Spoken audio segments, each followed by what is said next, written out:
आदरणीय प्रधानमंत्री, देश के यशस्वी प्रधानमंत्री एक तरफ बेटी पढ़ाओ बेटी बचाओ की बात करते हैं और दूसरी तरफ ये बहन ये बेटियां इनकी नहीं सुनते।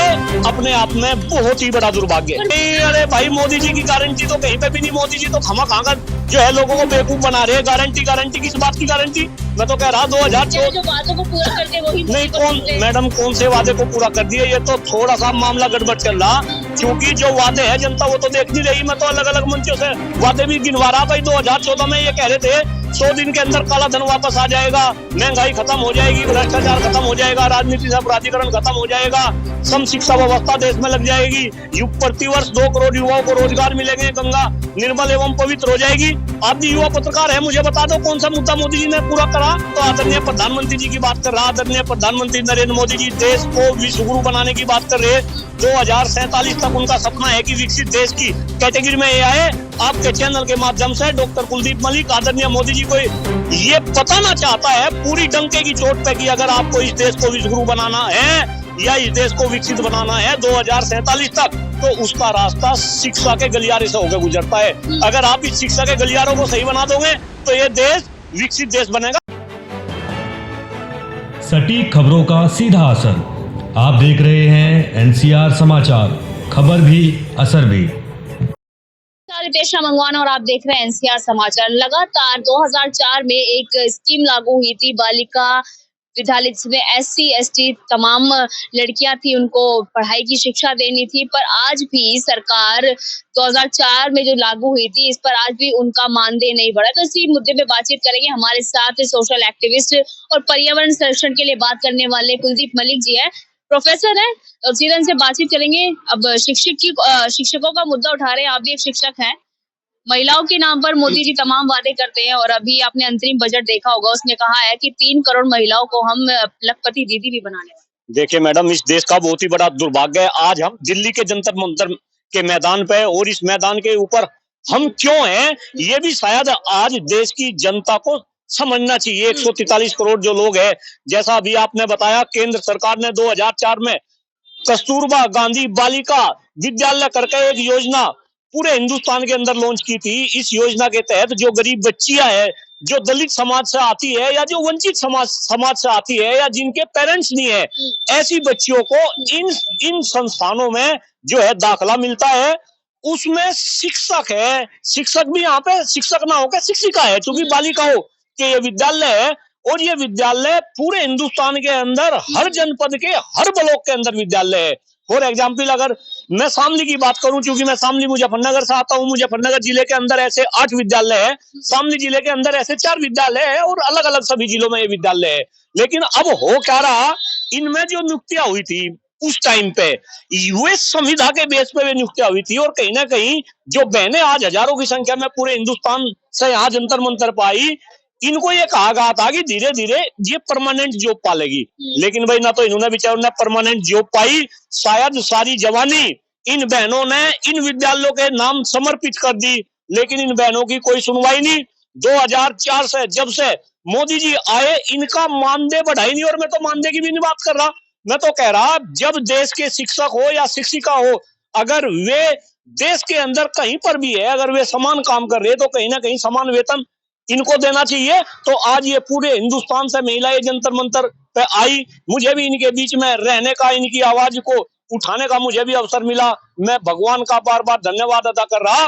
लेकिन आदरणीय प्रधानमंत्री, देश के यशस्वी प्रधानमंत्री एक तरफ बेटी पढ़ाओ बेटी बचाओ की बात करते हैं और दूसरी तरफ ये बहन ये बेटियां इनकी नहीं सुनते। अपने आप में बहुत ही बड़ा दुर्भाग्य है। मुफ्त शिक्षा की बात कर रहे हैं और तमाम आपने देखा है कि योजनाएं भी दे रहे हैं, फिर भी आप क्यों विरोध करते रहते हैं? नहीं मैडम, एक्चुअली ना ये तो देश की जनता को समझनी पड़ेगी। मैं एक शिक्षक परिवार से हूँ, मेरे मम्मी पिताजी कभी प्राइमरी विद्यालय में शिक्षक थे। अब मैं खुद प्रोफेसर हूँ, मेरी धर्मपत्नी डॉक्टर प्रियंका मलिक अमेठी यूनिवर्सिटी में प्रोफेसर है। अब जब हम शिक्षा की बात कर रहे हैं तो आप ये समझो कि देश के अंदर जो 80% शिक्षा है वो प्राइवेट क्षेत्र में है। मोदी जी की गारंटी शिक्षा पर भी नहीं। अरे भाई, मोदी जी की गारंटी तो कहीं पे भी नहीं। मोदी जी तो खामा जो है लोगों को बेवकूफ बना रहे हैं। गारंटी किस बात की गारंटी? मैं तो कह रहा 2014 जो वादों को पूरा करते वही नहीं, कौन मैडम कौन से वादे को पूरा कर दिए? ये तो थोड़ा सा मामला गड़बड़ चल रहा, क्योंकि जो वादे हैं जनता वो तो देख नहीं रही। मैं तो अलग अलग मंचों से वादे भी गिनवा रहा। भाई 2014 में ये कह रहे थे 100 दिन के अंदर काला धन वापस आ जाएगा, महंगाई खत्म हो जाएगी, भ्रष्टाचार खत्म हो जाएगा, राजनीति से अपराधीकरण खत्म हो जाएगा, सम शिक्षा व्यवस्था देश में लग जाएगी, प्रतिवर्ष 2 करोड़ युवाओं को रोजगार मिलेंगे, गंगा निर्मल एवं पवित्र हो जाएगी। आप भी युवा पत्रकार है, मुझे बता दो कौन सा मुद्दा मोदी जी ने पूरा करा? ये तो कहीं ना कहीं देश की जनता को धर्म के नाम पे, जाति के नाम से बेवकूफ बनाया जा रहा। और लेकिन अब शायद लोग बेवकूफ बनने वाले नहीं, ये जितने भी बहनें यहाँ पे जो है कस्तूरबा गांधी जो है विद्यालय से यहाँ पे आई पूरे हिंदुस्तान से, भाई कहीं ना कहीं इन बहनों को भी ऐसे ही बेवकूफ बनाया गया। अब देखो ना कितनी बहनें हैं, किस तरीके से ये बहनें शोषित है, पीड़ित है। क्या ये बात मोदी जी को नहीं पता? क्या ये बात अभी देखिए अभी बजट आया है, उसमें आंगनवाड़ी महिलाएं जो है उनके लिए भी देखिए केंद्र बढ़ाया गया है, काम हो रहा है। थोड़ा वक्त दीजिए मैडम, आप क्या बात कर रहे हैं? 10 साल का समय हो गया। और जहां तक मैं एजुकेशन की बात कर लूं, आदरणीय देखिए कांग्रेस की, इसमें कांग्रेस और भाजपा की कोई बात नहीं। मैं तो कह रहा, मैं तो आदरणीय प्रधानमंत्री जी की बात कर रहा। आदरणीय प्रधानमंत्री नरेंद्र मोदी जी देश को विश्व गुरु बनाने की बात कर रहे हैं। 2047 तक उनका सपना है कि विकसित देश की कैटेगरी में ये आए। आपके चैनल के माध्यम से डॉक्टर कुलदीप मलिक आदरणीय मोदी जी को ये बताना चाहता है पूरी डंके की चोट पे कि अगर आपको इस देश को विश्व गुरु बनाना है या इस देश को विकसित बनाना है 2047 तक, तो उसका रास्ता शिक्षा के गलियारे से होकर गुजरता है। अगर आप इस शिक्षा के गलियारों को सही बना दोगे तो ये देश विकसित देश बनेगा। आप देखो, आप बजट की बात करें, मैं आपको बताऊं, आप किसी भी डेवलप कंट्री की बात करो, आप जो है जापान की बात करो, आप यूके की बात करो, आप अमेरिका की बात करो, आप कनाडा की बात करो, आप किसी भी कंट्री की बात करो, हर कंट्री के अंदर जो शिक्षा का बजट है वो जीडीपी का लगभग 6% है।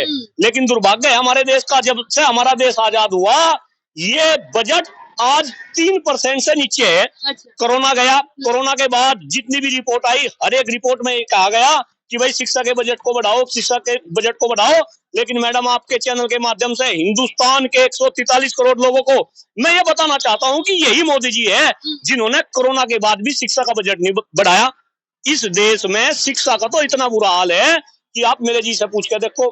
21 साल हो गए, मैं प्रोफेसर हूँ इसी क्षेत्र से, और मैं तो भाई प्राइवेट शिक्षक हूँ। इतना बुरा हाल इस शिक्षा व्यवस्था का है। और इस शिक्षा व्यवस्था के अंदर जो जो लोग हैं, मैं आपको बताऊं, इसके अंदर छात्र है, इसके अंदर शिक्षक है, इसके अंदर अभिभावक है और इसके अंदर प्रबंधक है। मैं 4 लोगों की बात बताई ना। तो इस शिक्षा व्यवस्था से छात्र खुश, आप भी युवा है। देश के अंदर जो रिपोर्ट आ रही, जितने युवा शिक्षित हो रहे हैं उनमें से 50% युवा रोजगार के लायक नहीं। इसके बाद में न इसमें शिक्षक खुश, शिक्षक चाहिए उसमें सरकारी हो या प्राइवेट हो। आपने देखो 2 अक्टूबर में सारे सरकारी शिक्षक वहां पे इकट्ठे हुए थे अपनी पुरानी पेंशन की मांग को लेकर। इसके बाद प्राइवेट शिक्षक हम जैसे मैडम बताते हुए दुख हो रहा, 5-10 हजार रुपए में इस देश के शिक्षक काम कर रहे। अपने बच्चों को इस देश के शिक्षक पढ़ा नहीं सकते, अपना लालन पोषण अच्छे से नहीं कर सकते। सरकार तो ये कह रही है अब हमने राम राज्य दे दिया, कोई मुद्दा बचा ही नहीं है। मैडम, सरकार के कहने से कुछ हो रहा क्या? आप कैसी बात कर रहे हैं? भाई सरकार ये कह रही, सरकार ये कह रही। डॉक्टर कुलदीप मलिक इसी देश का है, 143 करोड़ में से डॉक्टर कुलदीप मलिक भी एक है। तो मैं इस बात को कह रहा कि जब तक शिक्षा व्यवस्था के अंदर सुधार नहीं होगा, जब तक शिक्षक सामाजिक, आर्थिक और राजनीतिक रूप से सशक्त नहीं बनेंगे, ये देश गड्ढे में जाता रहेगा। आप देखो, मैं फिर कह रहा, जब तक शिक्षक सामाजिक, आर्थिक और राजनीतिक रूप से सशक्त नहीं बनेंगे, और खास तौर से हिंदुस्तान के लोग और खास तौर से हिंदुस्तान के शिक्षक इस बात को समझ लें कि आदरणीय प्रधानमंत्री सहित केंद्र की और राज्य की सरकार का केवल और केवल एक ही मोटो है कि शिक्षक को सामाजिक, आर्थिक और राजनीतिक रूप से खत्म करा जा। आप राजनीति में देखो कितने नए शिक्षक आ रहे। क्यों भाई? शिक्षा जो वर्ग है, तो शिक्षा समाज में तो सबसे जागरूक वर्ग है, शिक्षक है। शिक्षक राजनीति में क्यों नहीं आते? क्योंकि इन्होंने सारे शिक्षक नेताओं का घेंटवा पकड़ रखा। तो कहीं ना कहीं ये बात समझनी पड़ेगी, अगर जागरूक लोग, शिक्षक लोग राजनीति में नहीं आएंगे, अगर उनकी आर्थिक हालत सही नहीं होगी, अगर उनकी सामाजिक हालत सही नहीं होगी, कैसे देश चलेगा? आप क्या बात कर रहे हैं मैडम? मेरे मम्मी पिताजी कभी प्राइमरी में टीचर थे। मैं छोटा सा था, जिस गांव में मैं पैदा हुआ उस गांव में जब मैं निकलता था, मास्टर जी नमस्ते, मास्टर जी नमस्ते, एक शिक्षक का इतना सम्मान था।